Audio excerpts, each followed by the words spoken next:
Finance minister Nirmala Sitharaman ने आज budget पेश किया और इस बजट में कई प्रोविजंस रखे गए हैं जो कि लोगों की वेलफेयर डेवलपमेंट के लिए रखे गए हैं और बहुत सारी स्कीम्स को भी या तो अपग्रेड किया गया है या लॉन्च किया गया है और खास थ्रस्ट जो दिया गया है वो रूरल डेवलपमेंट, वुमेन एम्पावरमेंट और वुमेन डेवलपमेंट, एम्प्लॉयमेंट जो ओवरऑल यूथ की एम्प्लॉयमेंट है उस पर दिया गया है, इंफ्रास्ट्रक्चर डेवलपमेंट पे दिया गया है और बहुत सारी ऐसी स्कीम्स भी लॉन्च की गई है जिससे कि आम लोगों को फ़ायदा मिले। मेरे साथ यहाँ पे जम्मू में आप देख रहे हैं, ये मेरे पीछे जो हैं ये आम नागरिक हैं, यहाँ जम्मू निवासी हैं, इनमें बुद्धिजीवी भी हैं और यूथ भी हैं और इन लोगों से हम बात करेंगे और जानने की कोशिश करेंगे कि आज का जो यूनियन बजट है इसमें क्या इनको लगता है और कहाँ कहाँ पे इनको लगता है कि एक अच्छे प्रोविजंस रखे गए हैं या किस तरह से ये डेवलपमेंट को बूस्ट करेगा। मेरे साथ हैं सबसे पहले MK बांगरू साहब हैं, ये पुराने साफ़ी रहे हैं, सीनियर जर्नलिस्ट रहे हैं। बांगरू साहब, इस बजट को आप किस तरह से लेते हैं? आपको कहाँ लगता है कि क्या लगता है कि किस तरह से ये पुश करेगा? क्या क्या ऐसे प्रोविजंस प्रपोजल्स हैं जो आपको लगता है कि हिस्टोरिकल होंगे? बजट आज पेश किया गया, it's a wonderful budget in एक तरीके से। इसमें कई प्रोविजन रखे गए जिसमें राहत मिलती है कई सेक्शनों को। और मैंने अभी आधा घंटा टीवी देख के सोने का भाव कम हो गया, चांदी का भाव कम हो गया, वो आपको राहत मिलेगी मोबाइल में कम इसमें आपने देना है या कई और चीज़ें इन्होंने कही। इट्स अ गुड स्टेप कि कई सालों के बाद इस गवर्नमेंट ने, जो government headed by Modi ji है, हम मोदी जी को बहुत रेस्पेक्ट करते हैं, is the prime minister of everybody, लेकिन एक सबसे बड़ी बात है जो ये समझते नहीं हैं कि आम लोगों को राहत कैसे मिलेगी। आज देखो टमाटर का भाव है, आप देखो मटर का भाव क्या है, आज देखो किसी सब्जी का क्या भाव है, प्याज का क्या भाव है। ये चीज़ें आम लोगों के लिए बड़ी ज़रूरी है।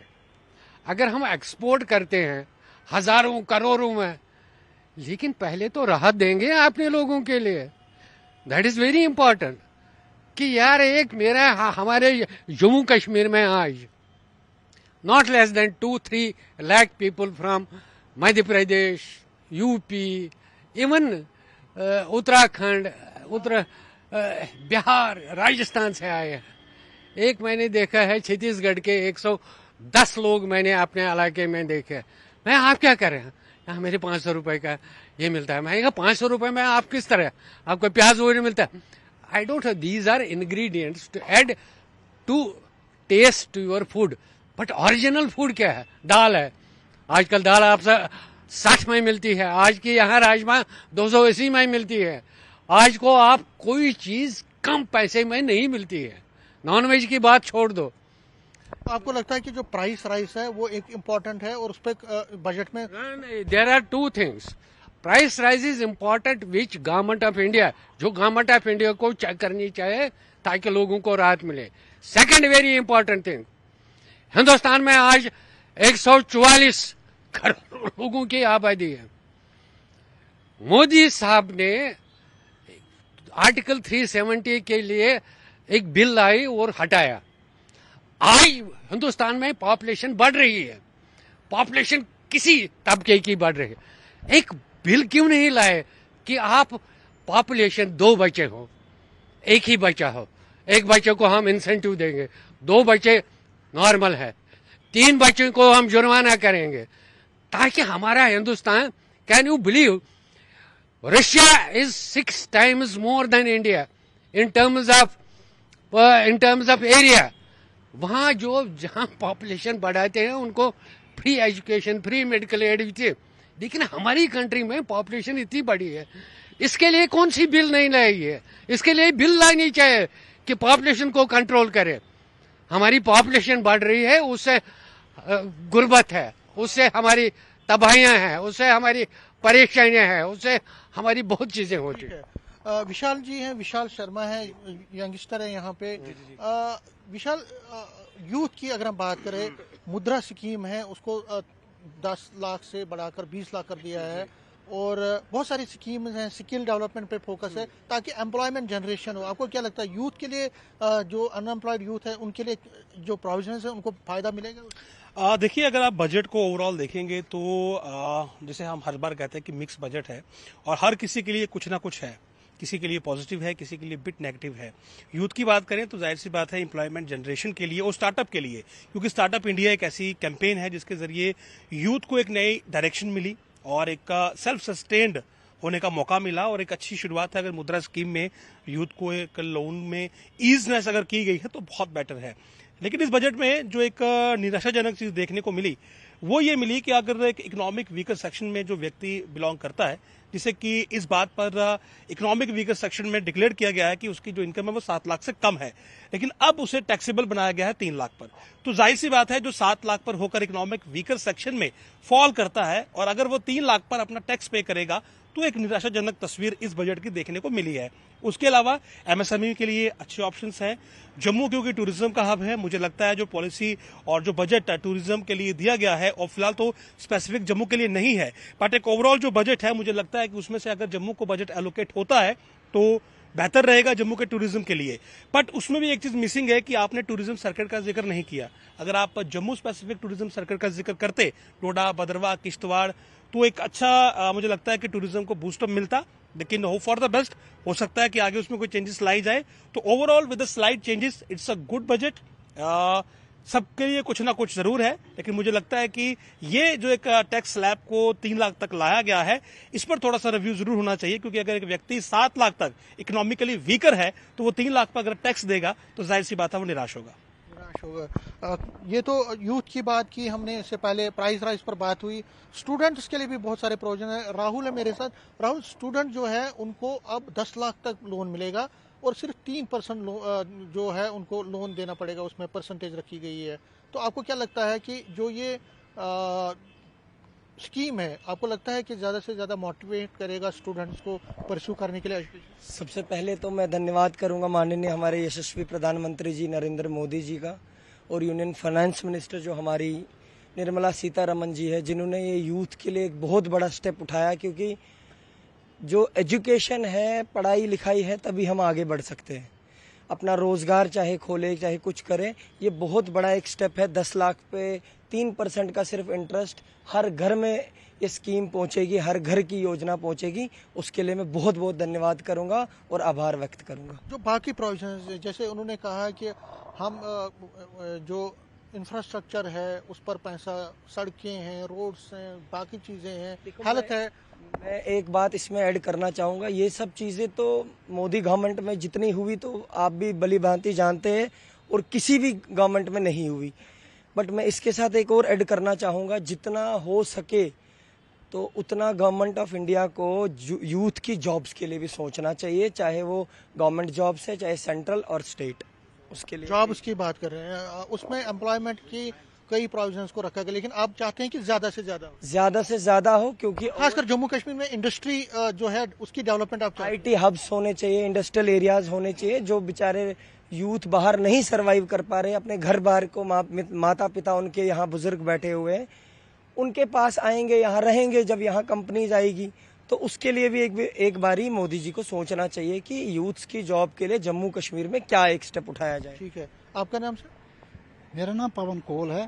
आप किस तरह से इस बजट को लेते हैं? मैं बजट को तो बहुत अच्छा मानता हूँ, मगर जो मिडिल क्लास एम्प्लॉय है उसके लिए क्या है, वो इस टैक्स के लिए नीचे दब जाता है और अपने बच्चों को, अपने परिवार को कुछ नहीं कर सकता है। लास्ट में रिटायरमेंट पर जो उसको मिलता है वो भी रो रो कर मिलता है, उसको नहीं मिलता है। एक टाइम अगर पैसा मिल जाता है वो कुछ अपना फाइनेंस कारोबार करता है, कुछ करता है, वो नहीं मिलता है। गवर्नमेंट की पॉलिसी पता नहीं ये यूटी जम्मू कश्मीर के लिए क्या है कि इसमें फाइनेंस की कमी है, बहुत कमी है कि उस रिटायरमेंट एम्प्लॉय को पैसा नहीं मिलता है, वो रोता है, भीख मांगने पर आ जाता है। 6 महीने 7 महीने रिटायरमेंट पेंशन स्कीम को लागू हो जाती है उस पर, जब वो रोता है, जब उसके घर वाले बोलते हैं आपने पूरी उम्र क्या किया है, ये गवर्नमेंट को सोचना चाहिए। देखिए, ये एम्प्लॉयज़ की बात हुई, यूथ की बात हुई, स्टूडेंट की बात हुई, आम लोगों की बात। कश्मीरी पंडितों के लिए भी एक प्रोविज़न रखा गया है कि उनको कहा गया है कि आपके जो फ्लैट्स हैं कश्मीर में, जो अकोमोडेशन के, जो पीएम पैकेज के, उनको पूरा किया जाए, उनको कंप्लीट किया जाएगा। और दूसरा कहा गया है कि जो तकरीबन 325 वैकेंट पोस्ट्स हैं 6000 में, वो भर दी जाएंगी पीएम पैकेज के तहत जो पैकेज है। लेकिन कश्मीरी पंडित इसको क्या लेते हैं ओवरऑल बजट को, उस पर बात करने के लिए हैं रमेश पंडिता। रमेश, आप एक कश्मीरी पंडित हैं, किस तरह से इसको लेते हैं बजट? बेसिकली पता क्या होता है, ये बेसिक्स हमारी खराब है, पर्टिकुलरली जो एक यूटी स्टेटस का है, यूटी स्टेटस में इन पर्टिकुलर कश्मीरी पंडित्स अभी तक हम समझ नहीं पा रहे हैं। इनका कंफ्यूजन इतना बढ़ा दिया कि बजट में ये पैसे तो देते हैं, वो कहाँ जाता है, किसके लिए यूज होता है, क्यों यूज होता है, जिसमें जो हमारी फलाह बहबूद के लिए जो स्कीमें होनी चाहिए वो नहीं है, वो एग्जिस्ट कहीं नहीं कर रही है।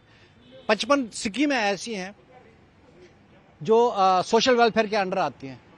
आप मुझे बताइए, पिछले 34 साल में वो कश्मीरी पंडितों पे, माइग्रेंटों पे कभी ये उसको इम्प्लीमेंट किया?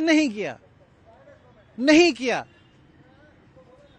पिछले 34 सालों से हमारा आरजी कार्ड है, आरजी कार्ड रखने के बावजूद भी बताइए मुझे, कहीं भी कोई भी, जैसे आपका यह देखिए, मैं आज गया था वहां पे, आयुष्मान भारत कार्ड का एक बच्चे का बनवाना था, वहां गया तो उन्होंने साइट ही बंद कर रखी है। अच्छा, आधार कार्ड का देखिए तो आधार कार्ड का हमारा अलग से रखा, जैसे कोई हमारा वो कहता है ना कि तेरा चूल्हा बख्त मेरा चूल्हा बख वाली बात है, हमारा अलग कर दिया। वहां कोई सुनवाई नहीं, कमिश्नर साहब के पास जाते हैं तो कहते नहीं स्कीम तो वो तो उसके लिए चल रही है। वो तो आप चाहते हैं कि जो स्कीम है उनको जमीनी सतह पर लाए। और दूसरी बात है कि एनहांसमेंट पिछले 6 साल से नहीं बढ़ा। शर्म आती है ऐसे गवर्नमेंट पे, जो अपने ही बंदे, जिन्होंने हिंदुस्तान का झंडा उठाया, उनने कोई मिन्नत नहीं की, उनने कोई ऐसा नहीं किया हमारे भारतवर्ष पे, लेकिन वहां से निकले हैं, झंडा लेके निकले हैं, और उस झंडे को जो उठाते हैं उनकी कोई इज्जत ही नहीं है।